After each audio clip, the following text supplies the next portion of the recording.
Look, nobody likes talking about tariffs. They're about as exciting as watching paint dry or C-SPAN or paint drying on C-SPAN.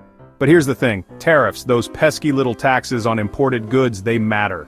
They impact what we buy, how much we pay for it, and even where people work. This isn't about picking sides or getting political. This is about understanding a system that affects us all. Think of this video as a crash course in tariffs. A tariffs for dummies, if you will. Although that sounds vaguely insulting to dummies. No offense intended to any dummies out there, we'll break down what tariffs are, how they work, and the potential pros and cons that come with them. We're going for simple, straightforward, and hopefully somewhat entertaining. Because if we're going to talk about tariffs, we might as well try to make it slightly less painful than a root canal, right? Alright, let's get down to brass tacks. What exactly a tariff? In the simplest terms, a tariff is a tax imposed by a government on goods coming in from other countries. It's like an entry fee for foreign products trying to enter a country's market. Imagine you're ordering a pizza from across state lines. Sounds delicious, right? But then, at the border, there's a tariff officer who says, "Hold on there, buddy. That pizza's crossing state lines, that'll be an extra $5. That, my friends, is a tariff in action, albeit a slightly ridiculous and delicious one. The purpose of a tariff? Well, it depends on who you ask. Some argue they protect domestic industries from foreign competition, like shielding that local pizzeria from the siren song of out-of-state pizza. Others say they're a way for governments to raise revenue, kind of like a toll booth for imported goods. Whatever the reason, tariffs are a tool used by governments to influence trade and ultimately the prices we pay as consumers. Let's say a country, let's call it Landlandia, decides to slap a 20% tariff on imported shoes from Shoeville. Now those stylish Shoevillian sneakers that used to cost $50 in Landlandia, they just got a whole lot pricier. Here's how it plays out. When a Landlandia shoe store imports those $50 sneakers, they now have to pay an extra $10 in tariffs, 20% of $50. To cover that cost, the store owner has to raise the price of those sneakers, maybe to $60 or even more. So, who ultimately foots the bill? You guessed it, the consumer, the shoe-loving citizens of Landlandia. They end up paying more for their favorite Shoevillian footwear. Of course, the hope is that this price hike will encourage Landlandians to buy locally made shoes, thus boosting their own shoe industry. But as with most things in economics, it's not always that simple. There can be unintended consequences, like those local shoe companies getting complacent and raising their prices too, or consumers simply buying fewer shoes overall. It's a delicate dance, this tariff business. Section 4. The potential benefits of tariffs. Now before we grab our pitchforks and torch the whole tariff system, let's acknowledge that there can be some potential upsides. One of the main arguments in favor of tariffs is that they protect domestic industries from foreign competition. Think of it like this.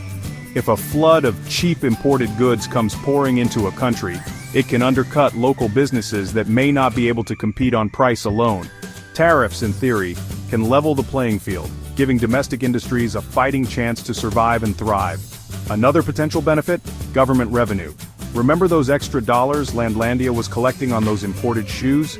That money goes into the government's coffers, and they can use it for various purposes like funding public services, infrastructure projects, or even reducing the deficit. So, tariffs can be a way for governments to generate income while also potentially supporting domestic industries.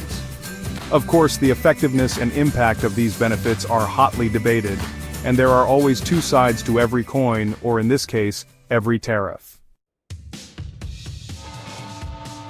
Section 5. The potential drawbacks of tariffs.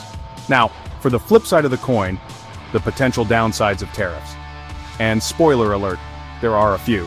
One of the biggest concerns is that tariffs can lead to higher prices for consumers. We saw this in our Landlandia and Shoeville example. When tariffs are imposed, those costs are often passed down to the end consumer, making goods more expensive. This can be particularly burdensome for low-income households who may already be struggling to make ends meet. Imagine having to choose between putting food on the table and buying a new pair of shoes, especially when those shoes suddenly cost 20% more. Another potential drawback is the risk of retaliation from other countries. If one country imposes tariffs, it can trigger a chain reaction, with other countries responding in kind. This can escalate into a trade war, with tit-for-tat tariffs being imposed, harming businesses and consumers on all sides. Trade wars are messy, unpredictable, and rarely have any real winners. They can disrupt global supply chains, stifle economic growth, and create a climate of uncertainty and instability. So, while tariffs might seem like a quick fix to protect domestic industries, they can have far-reaching and potentially negative consequences. Section 6. Real-world examples of tariffs. History is littered with examples of tariffs, both successful and disastrous. One often cited example is the Smoot-Hawley Tariff Act of 1930 in the United States. This act imposed steep tariffs on thousands of imported goods, with the aim of protecting American businesses during the Great Depression. The result? It backfired spectacularly. Other countries retaliated with tariffs of their own, global trade plummeted, and the Great Depression worsened. It's a cautionary tale about the potential dangers of protectionist trade policies. More recently, we've seen the US and China engage in a trade war, slapping tariffs on billions of dollars worth of each other's goods. This trade dispute has disrupted global supply chains, increased costs for businesses and consumers, and fueled economic uncertainty. These real-world examples highlight the complex and often unpredictable nature of tariffs. They can have unintended consequences, spark retaliation, and harm the very economies they're intended to protect. Section 7. Conclusion. Tariffs in a globalized world. Tariffs, those seemingly simple taxes on imported goods, are anything but straightforward. They're a tool used by governments to influence trade, protect domestic industries, and generate revenue.